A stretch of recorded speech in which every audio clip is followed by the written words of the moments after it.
Hello, everyone. It is good to see you today. And to everyone who's watching from a distance or at a different time, I want to say thank you. Hello to you as well.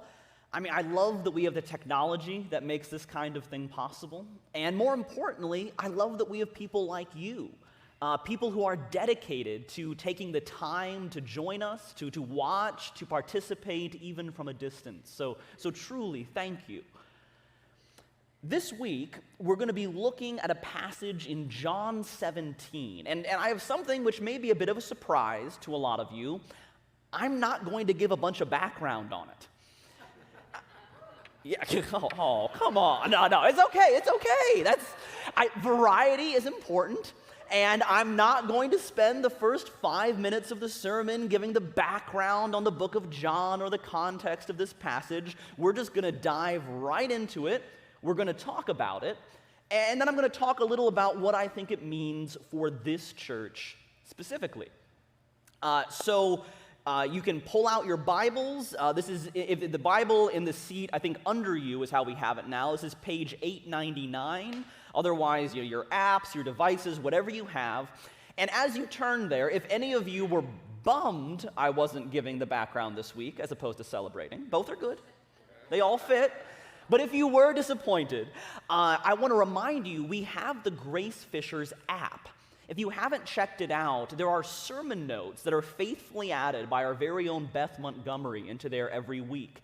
And there's not a lot, but I like to add little tidbits about the Bible verses I mentioned. So if you're ever interested in some of that, you can check out the app. It also has some great discussion questions. These can be great prompts for journaling or for family discussions or small group discussions. So if you haven't checked that out, I highly recommend it. Okay, so John 17, verses 20 through 21. I'm praying not only for these disciples, but also for all who will ever believe in me through their message.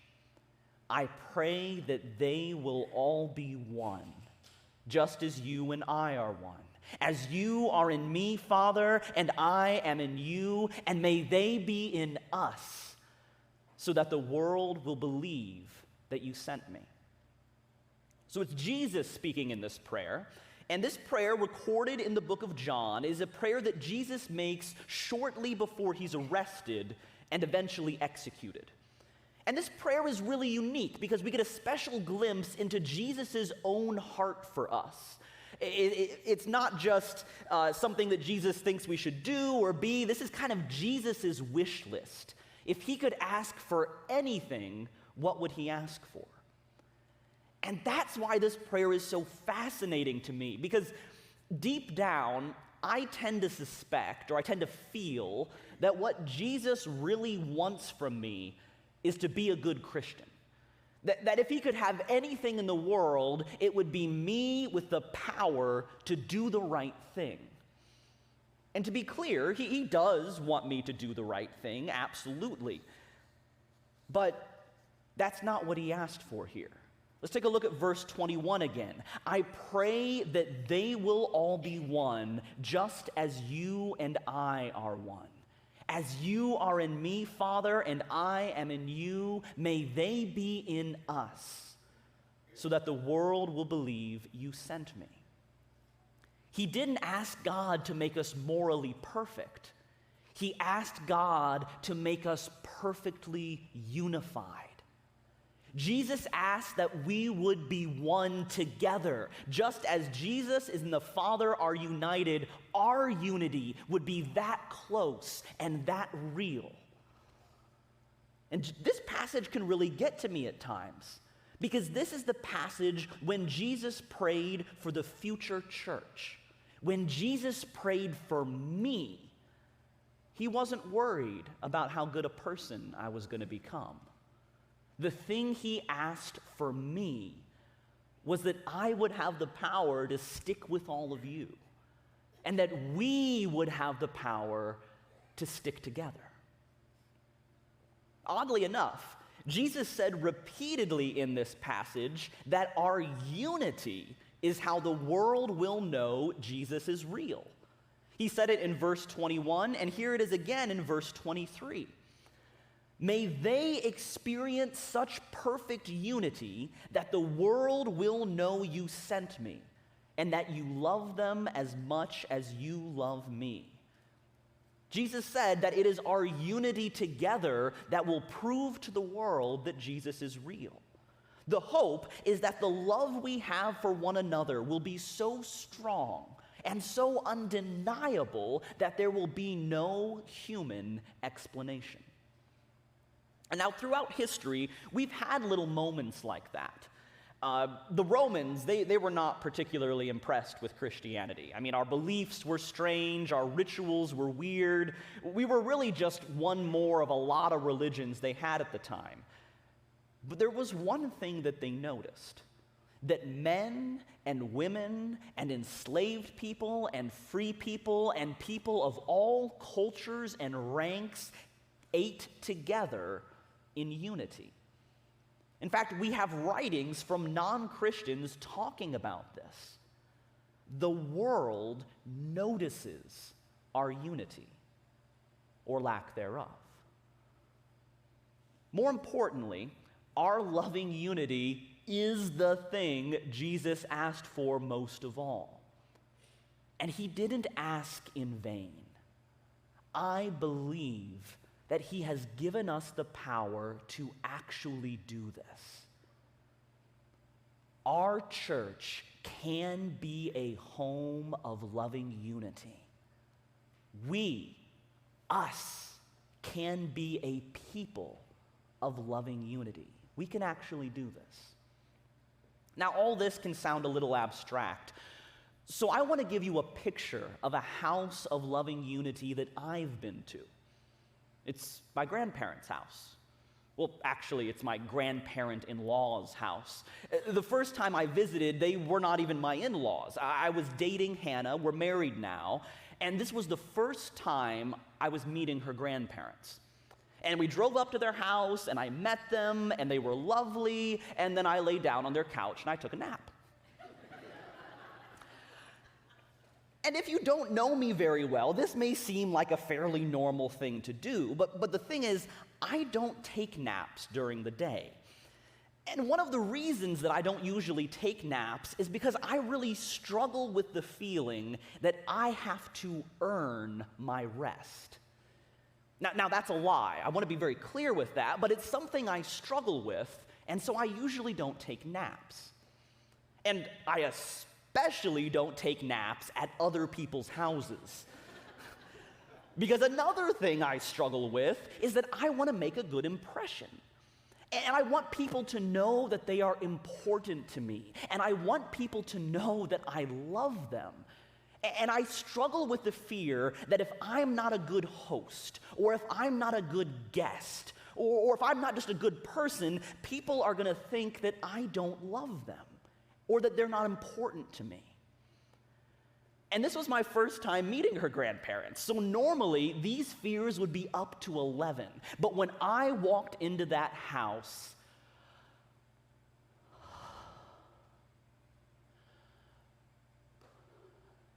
it was just good. All of these struggles and fears, they just didn't occur to me. That house was so full of love. And it's not like they were all over me with compliments or giving me cookies or encouraging me to rest. It happened the moment I walked through that door.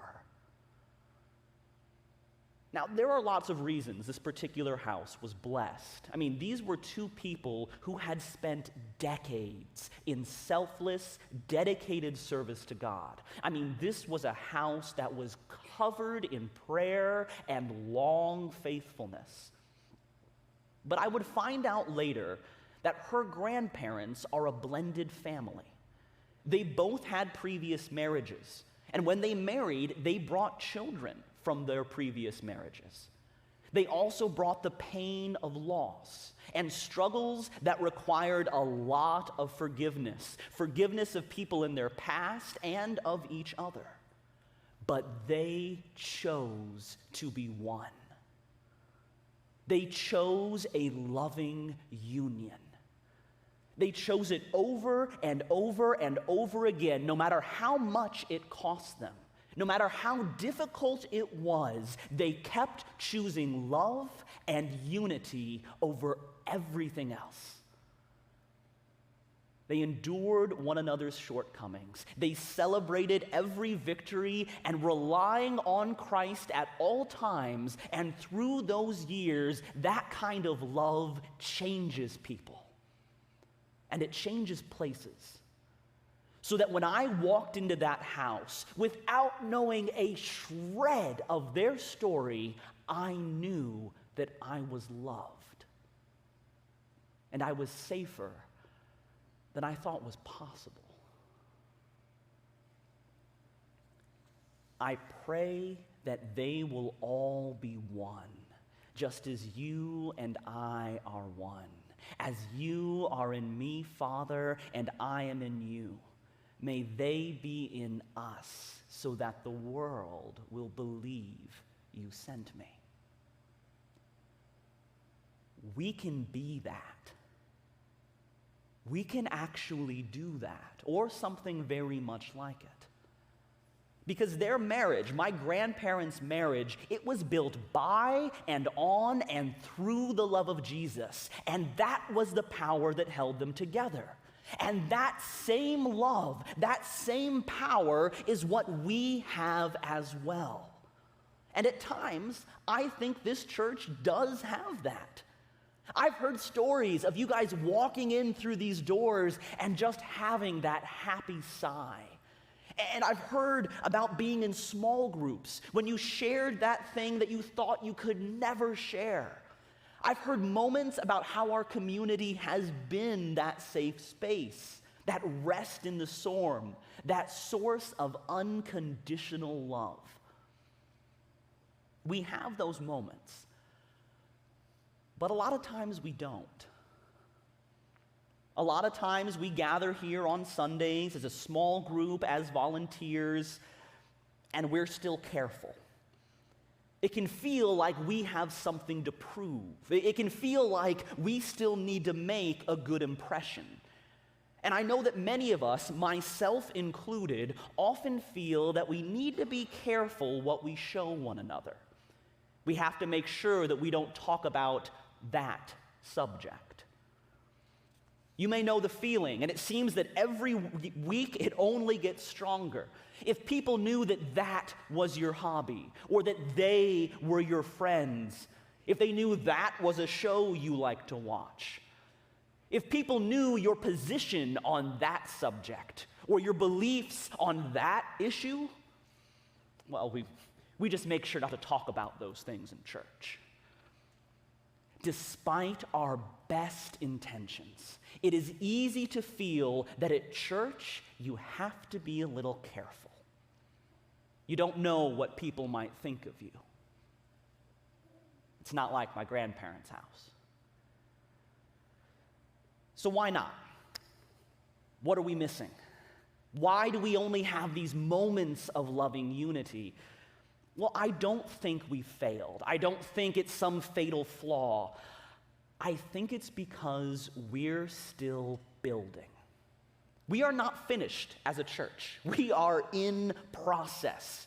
And that means that we have a choice.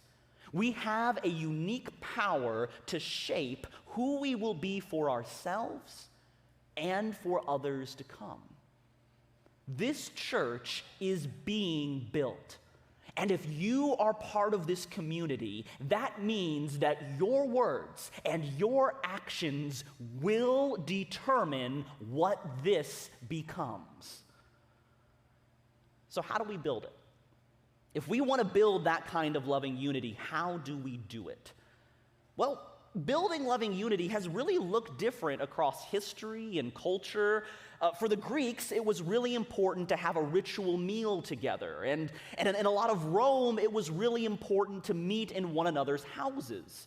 And for a lot of our history, helping out with practical needs and household chores or working on the farm has actually been an important part of Christian unity. And I think today it would be really good if we had some meals together. I think it would be really beneficial if we met in one another's houses. I think we would be blessed immensely if we started helping one another out with some practical needs. But there's one thing on my heart that I believe can be the bricks that build up this church into loving unity: forgiveness. And this is the part where I want to get crazy practical and crazy real. I'm going to be talking about this church in this culture and this community. And so I'm going to tell you a story of something that happens. It's a pattern that happens over and over in our church and in churches like ours. It's something that I have seen and I have experienced on just about every side. But it's also very personal. And so I don't want to assume that you've been through it or that your experience is like mine. So I'm just going to talk about what I've experienced. It's the experience of being hurt by someone at church. Someone says something up front, and I get annoyed. Because how could they possibly say that? I mean, do they know how that sounds? Do they know how those words come across? Or sometimes it happens when I'm volunteering. I mean, I'm there and I'm passionate and I have this idea, and then somebody, maybe a volunteer or a staff member, they just shut me down. And I'm hurt, and I'm insulted, and I'm embarrassed, and I am so frustrated. Or I'm in a small group, and I finally open up, and it was really hard, but I'm going to tell you this thing, and someone makes a little offhand comment, and it cuts me to the bone, and I'm devastated. And I'm thinking, I thought you were Christians. How could you say something like that? How could you possibly think that was appropriate? This all has happened to me. This and much more has happened to a lot of people. This is real life. This is the kind of thing that happens. And when it happens to me, that anger and hurt and pain well up, and it's like someone has placed a stone in my hand. And a stone has weight, and a stone has heft, and there's a part of me that just wants to chuck it right at him. But that's only one option. I find in my experience that there are 3 common options when I have that stone of pain, that frustration, and honestly, that heartbreak. So option number 1, I can throw it at him. I can hit back. I can set up a meeting, I can write an angry email, I can make an angry phone call, or, I don't have to do it in person. I can gather my friends, and I can talk about how messed up that person is, how ridiculous it was what happened, how wrong they were. I can throw stones at their reputation. I can attack the church from a safe distance because they hurt me, and I want them to hurt too because they deserve it. Of course, that's only one option. Option number 2, I can hold on to it because throwing stones, it can feel really unchristian. So maybe I won't throw it, I'm just going to hold on to it. I won't tell anyone how I feel. I won't talk about how they hurt me. I won't mention what I think. I'll just hold on to it. I'll remember what they did, and I won't forget how it felt. But the problem with this is that stones are heavy, and they're probably going to wrong me again, so now I'm going to have 2 stones, and then 3, and then 6, and then 20, and before long, I am going to be so weighed down with the record of everyone else's wrongs that every time I step through the door of the church, I will feel so heavy and so sick that I just won't want to be here anymore. Because I will be tired of remembering all the bad things that church did to me. Holding on to a stone of hurt is incredibly destructive. And you may have heard warnings about this before, warnings about holding grudges. People talk about it from time to time. But the third option is something I have rarely heard warnings about. But I've seen it again and again, especially in Christians who've been in church for a long time. Option number 3, I can drop it. Now, on the surface, this option seems the most Christian. Someone hurts me, someone insults me, they upset me, the stone is in my hand, and I drop it. Someone who drops a stone usually says something like, well, the church, it's full of imperfect people, and they're only human, this kind of thing happens. There are no perfect churches, I know, and I know I'm not perfect either. I'm sure they meant well, or I'm sure it was just a big misunderstanding. I'm probably being too sensitive. If you have found yourself saying those kinds of things after being hurt at church, you may be right. In fact, you are right that the church is full of imperfect people. And you're right that hurt happens. And you're right that we're only human, and you may be right that it was all a big misunderstanding, but as your friend, as your brother, I don't care that you're right anymore. I care that you're hurt, because you matter, and your feelings matter. And if it was a big misunderstanding, great. It'll be that much easier to resolve. But I am not here to explain away your hurt. I'm not here to justify it. I am here because in the bottom of my heart, I want to help heal it. I don't care if you're right. I care that you're hurt. Because the reality is that when you receive a stone of hurt, for any reason, justified or not, and you just say, oh well, and drop it, it lands right on your foot, and you will walk through life with a limp.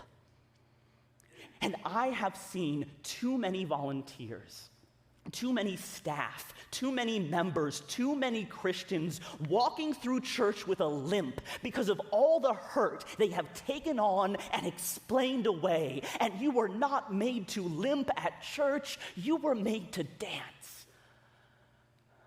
So please, if you are hurt at church, don't just drop it.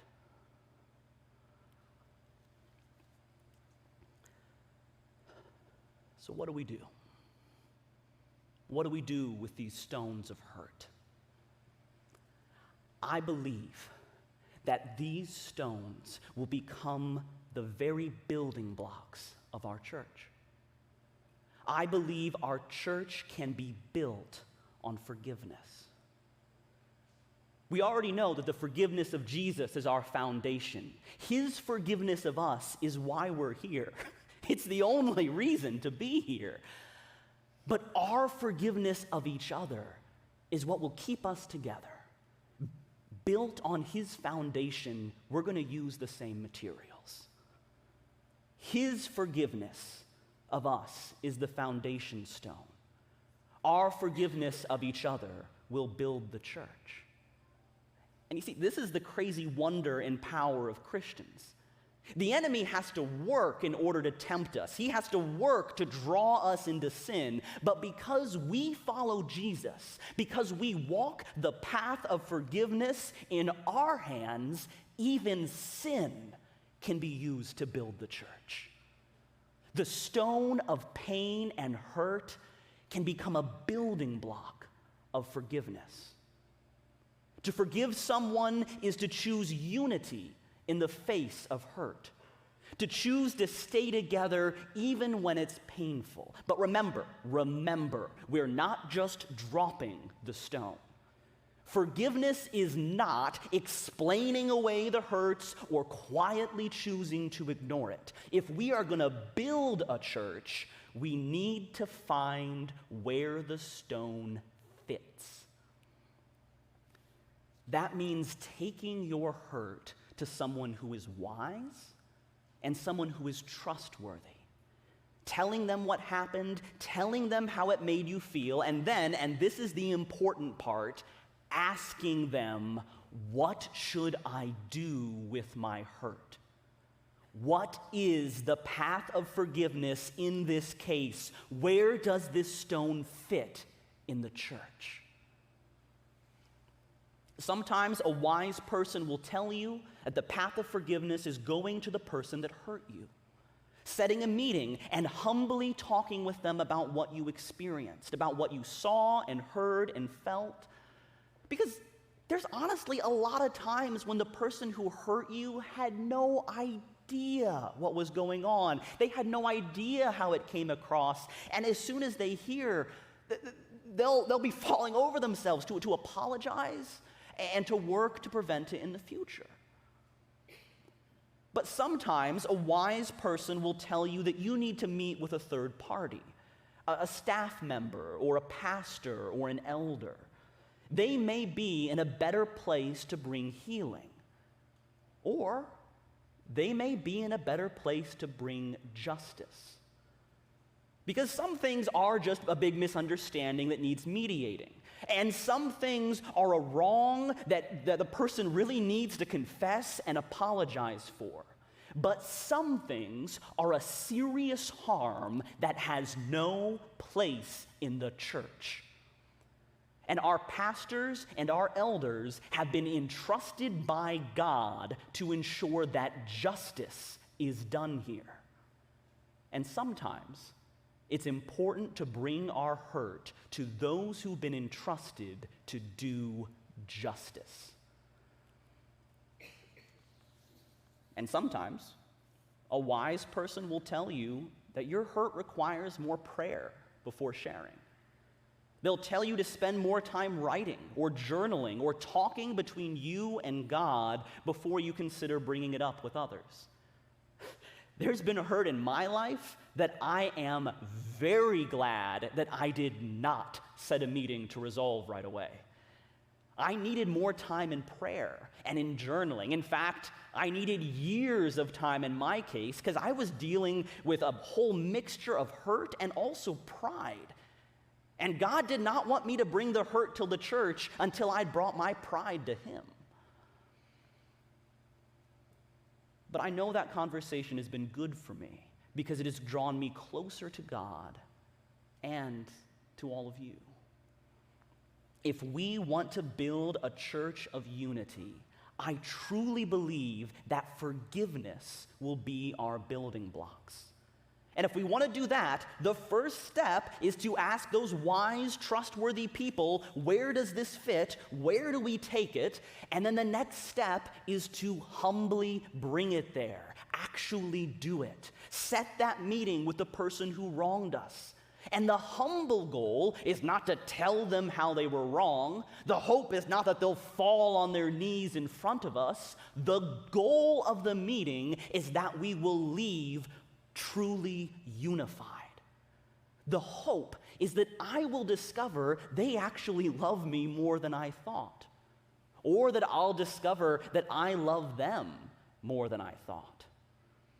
And this means that when we come to the pastor or the elder, we don't come asking for punishment or the destruction of someone else. We come in the anticipation of healing. We come in the hope that this community is more than the hurt we've received. We come in the desire to remain unified. Please, Pastor, tell me how we can make this work. Because it doesn't feel like we can, but I'm hoping that it's possible. And most of all, we come in the desire to bless. Because if there is harm within our community, we need people who will tell us. That is a blessing to us all. more than anything else, placing that stone of forgiveness means that when we come to God, we can come in the posture of Jesus and pray just like he did. Father, I pray that we will be one just as you and Jesus are one.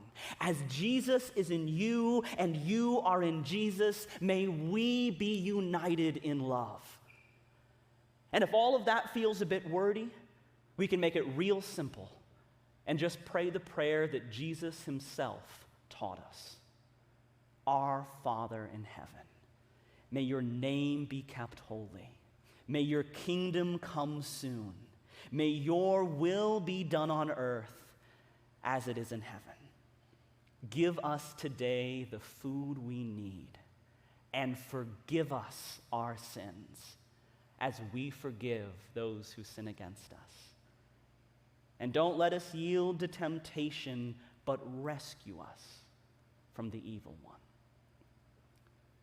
We can do this. We can build a church straight from the heart of Jesus, not by being perfect, but by forgiving one another with the same love that Jesus forgave us.